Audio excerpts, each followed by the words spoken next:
Namitasia, Yawadu Marako, Happy Madru, Baby, Madru, Yawadu Marako, and about I want to do my Baba to me. Come in here, I'm a cat, say, I didn't meet me for you. Yamasafo for radio. Now what I do my Baba to me. As a copy not me the one. Happy. Now you sit daga. So what do you put in oh Jesus Christ? Amen. Amen. Odifo. Radio Messages ma kwa baby. Me Jesus. Antimage radio so. Now Odifo. Yate evangelist Kosisumia. Na si ye kase evangelist Kosisumia na nkasa kra. Ono no kra oni hwan. Ne santina yawrade Yesu Kristo enam adom so ahunu ye mobo. Enti ubisamia evangelist Kosisumia de ono a na ote ha ya o kasai. Awiye bremu evangelist awrade enam ne so etwe akra amane ho. Amen. Amen. Oye bremu evangelist awrade enam ne so etwe akra amane ho. Na yebebu sese aso evangelist what be a sorry be and what be empire be and say only name na wo ke radi yankopon asem said ye only an evangelist boy for binom enani na mu obedru kumasia kaje ti abeko no bi gina ho ahojo no bi gina ho ene kumasi ha de yaje ha nyina afa aso oye safo ni bi ana say o prayer center wa sorry wa ministry wa ye wa sorry Minia awrade nyankopon onhyira. Amen. Okay, kan Solomon senkafo ti akasa ye miensa nyimu aye baako edi ba efom na se de krona twere no ma meti ase se atifi asem no se ade bia wo ne mere na mintumi nkase asore de so fa menti asore na mintumi nso nkase ebia meti asore ana menti asore fi se minim awrade tirimupo ha metimi aka ni se ohwe ye papa akwase wia beginning no na metimi aka ni se asore tie ani ni tirim bai se awrade de hye wonsa oye den de awrade be ka na wo se wudi so far de ye nyante asore ye namu a ye kan nyame asem atwe akra me kama na kosi se yegusu a ye kan asem bible se mo ka asem pa no kire wona se wagidi a momfa wo mra hia dan mana se asafnimu na mo mra me kire wo se de be ya onyira emfiri mu enti so far me de ye nyante asore ba ye koka ye make sure se omo nsuso ede omo ho be hye asafo bi mu na ye nsuso asafo afiri awrade nyankopon na ye nso atimi ato ye se bia emre no kono ye wurade Yesu Kristo ebeti asafo no bi no de ahye ensadea yenim by so far de ye nyanti bi ye ni prayer camp bia nso so but ye nam ne ye ka nyame asem no sa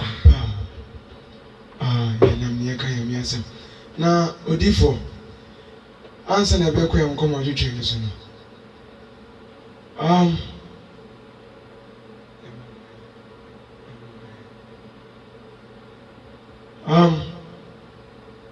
man musa we say ye ka say Yesu Kristo kura oni hwan because fiti say o me matidin bebre say Yesu be fa ba bia na ye bo bidin Yesu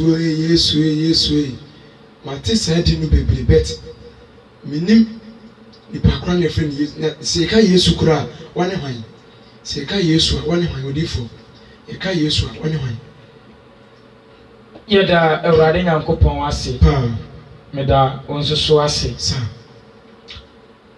mame nhyase se ye ka se Yesu Kristo a said the yen and I yen or ya jempa. Every shot, okay, kind, Matia Sempa, Etiankasa, a year back, a yima ebana or Casafa Yesu a woman. By Ansan and na Odifo Isaiah, Edika Asha home combebre. The Obe Prepara na Quamu, and Onua Casamua. Enti oke nka Matia Sempa, Etiankasa, a year back, Etimi and Sani na. Ekasafa Yesu Kristo ho mensa no kasafa Yohane ene nan no so san kasafa Yesu Kristo ho na ma mensha sese Genesis chapter number 1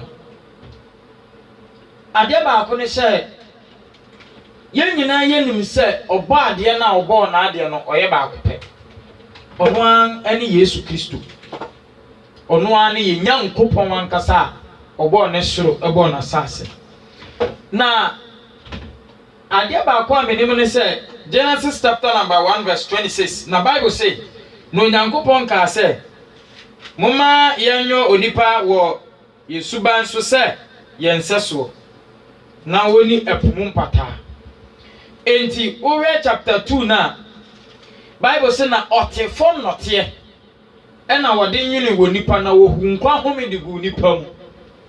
Then time no na Yesu Kristo a wo yo Nyankopon anum asem no na wo so Onyankopon mu isan say na wo yo Nyankopon anum asem na ade ba ko aminim ne say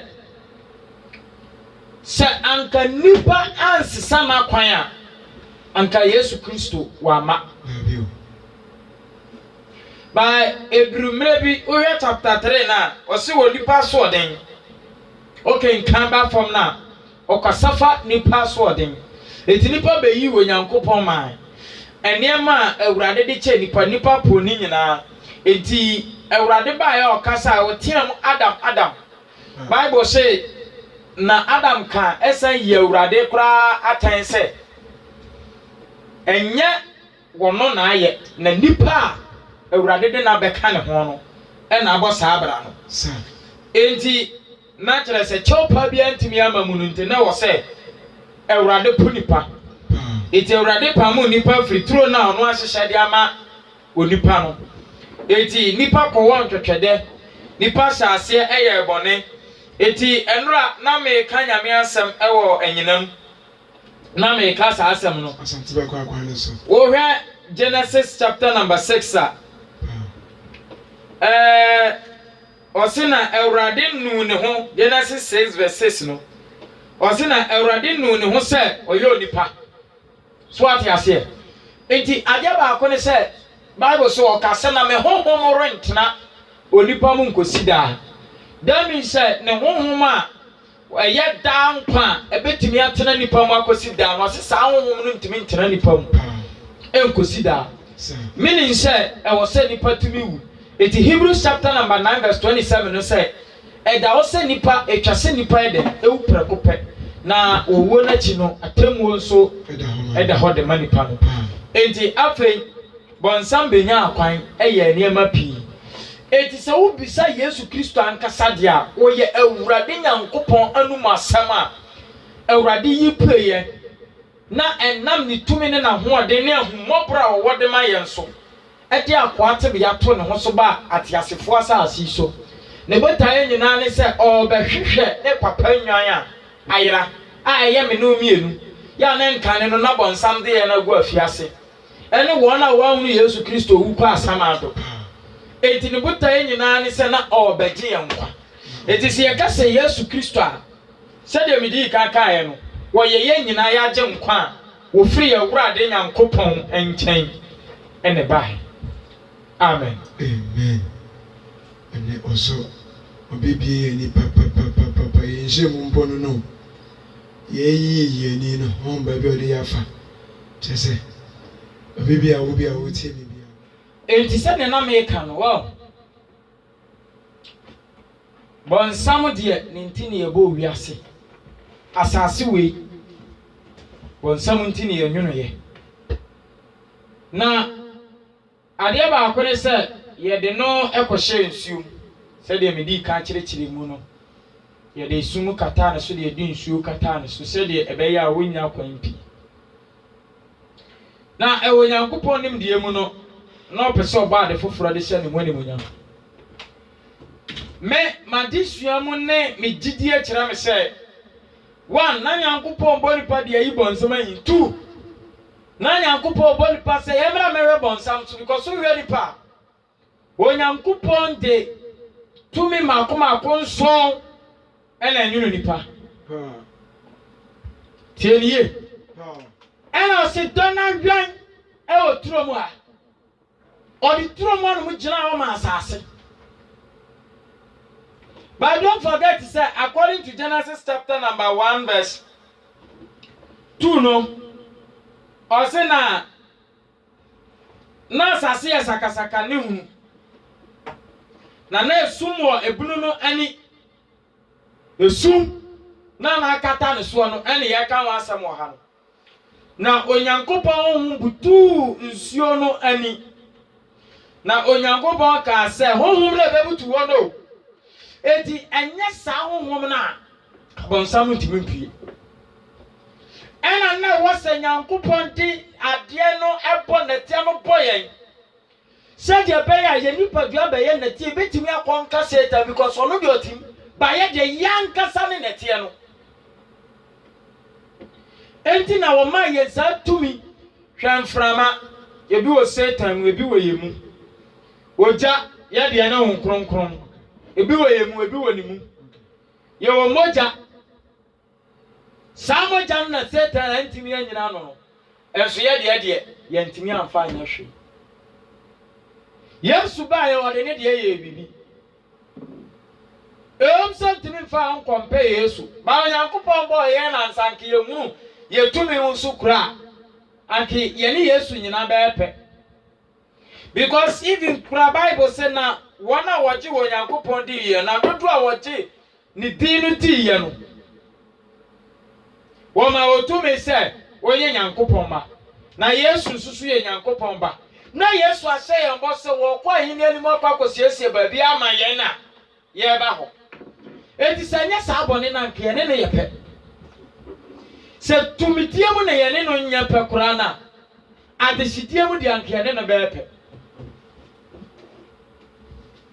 tienie efrisa adesitie mu se unu apanyin wo ho a wo ya desia na so ya akura panyin no otumi ye den esno bala adesitie mu de ankene ne nyina be the same thing na so na mboni ntira eti na so Nyankopon agi bibi boyen ena me de ntema me ka se me huni so Nyankopon boyen sanke yemra me di Satan so ene se Onyankopon di nete a wo di Satan abeto so na nyono ye enti me nete ene wo a wote me so ho na betimi akontrol ne yonko mi wa so me am ya nete ne nso no me kura tu me ma akoma akonso a Revelation chapter number 4 verse 5 Echira Onyankopon tumi nso a edare wa hinie nanim teliye eti samimi kura sa tumi nso na wo a wo de ye wo jane mframa nko no betimi abencha enti no de na da kwan eba ye beji yitumi sa tumi a Satan je ye ene na ama Satan edidi enya bebre efise wa babenya sa 7 no abeka nipa be hodwe nipa ye mre tumi ni nyina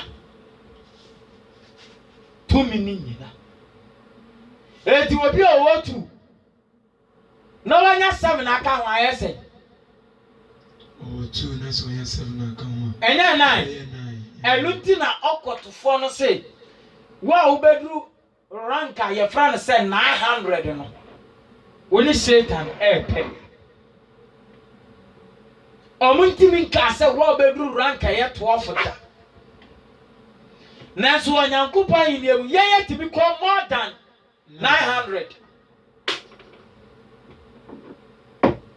tieni yo eti adeba kwa ya wase ye hye nso ne say Satan tin ye ba asase ba jasa asase no Nyankopon de nwene yen na yɛn nyino mu na ma esum firi hɔ sansa nyankopɔn hom no kɔbutu nsuo no ni no ɔkra nsuo no ɔboa ne nyinaa no ekogu faako ɛna wɔwae esum no firi hɔ eti bible sɛ wɔka kyerɛ no sɛ ɛnyɛ han na yɛ han eti nyankopɔn hom butu nsuo no ni no opia nsuo no nyinaa kogu faako ɛna tiam ka sɛ yɛ han ɛna yɛ han afɛ Satan so abie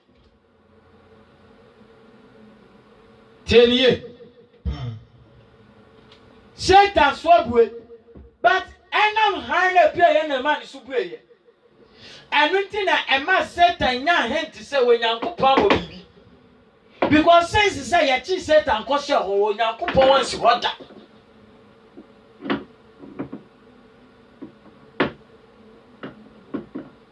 efisɛ Onyankopɔn ntimi ma biaye a hɔ no yɛ sakasaka biaye abɔne ahyɛ hɔ ma biaye a ɔno koro ntwa n'ani mehwɛ Satan Dabio teniye enti ade a menim ne sɛ Satan nti ɛne ɛbɔ wiase yɛde no hwɛm ɛnyɛ nipa nti by Satan nti ɛne ɛbɛbɔ nipa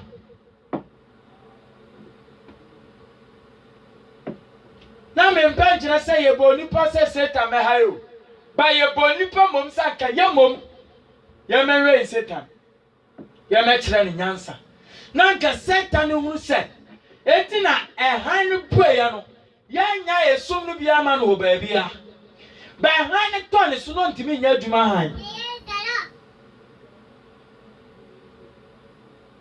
na wɔntimi nya adwuma han efisɛ wɔnyɛ han mo adwuma da ba esum no deɛ ba mu a hey wɔtimi tu mirika ma wo sɛ wɔtu mirika ɛno ne yɛ wie yɛ eti sɛ obisa Satan a wɔ hɔ paa Satan wɔ hɔ ɔsɛ Satan wɔ hɔ sɛ mebusa Satan a na kyerɛ sɛ Satan ɛwɔ hɔ Satan ɛwɔ hɔ evangelist wei deɛ metwa me ho sima baako pɛ okay akɔkɔdi dwa aba na meba yɛbɛtoa so